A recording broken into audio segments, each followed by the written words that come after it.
Well, the revolution is still going on in Paris. The crowds of yellow jacket protesters and hordes of police and walls of police kettling innocent people into corners, beating up innocent people. There's snipers on the rooftop ready to shoot people because the globalists have authorised to kill the nationalists because they know the protesters are nationalists. The media told everyone it was about fuel prices, so Macron reversed the fuel prices, and then the protest continued, so it wasn't about fuel prices, was it?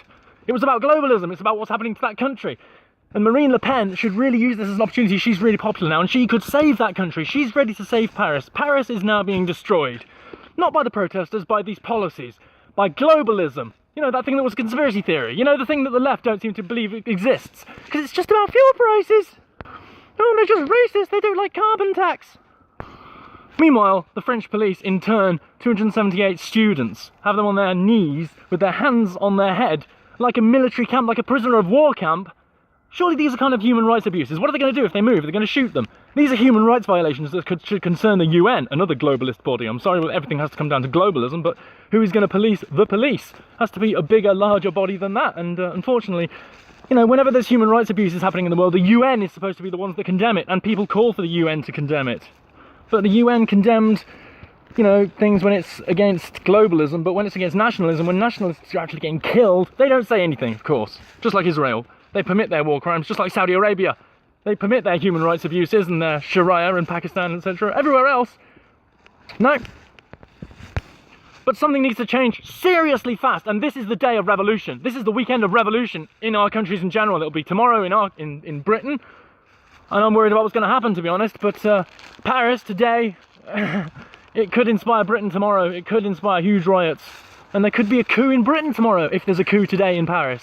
I mean, you know, the military might depose of the leader Macron, the globalist leader, the puppet. They might get rid of him. They might install another leader or something, you know, by the end of the day. There could be a coup. There should be a coup.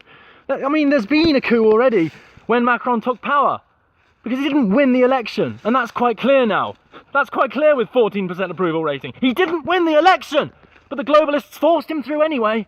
That's what they're doing. That's what they call democracy. We have these voting systems. We vote for things and then they overturn them and betray them and completely subvert them and just they're just taking the piss all the time out of the people and exploiting them and squeezing them and making life difficult for them all the time and censoring them, cutting off their payments, making sure they can't have a livelihood and then destroying them, shooting them from the rooftops with their snipers. Is this acceptable, is it?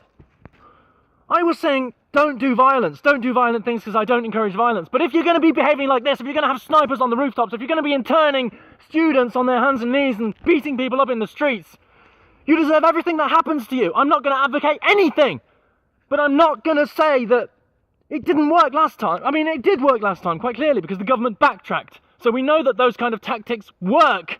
We've learned that now. Lessons have been learned. And maybe they'll storm the headquarters and get Macron and he'll end up like Gaddafi. I don't know. The crowd certainly weren't very kind to him.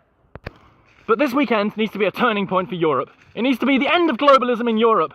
And these protests have spread to Sweden, they've spread to Brussels and Germany and lots of other countries. They should spread to every country.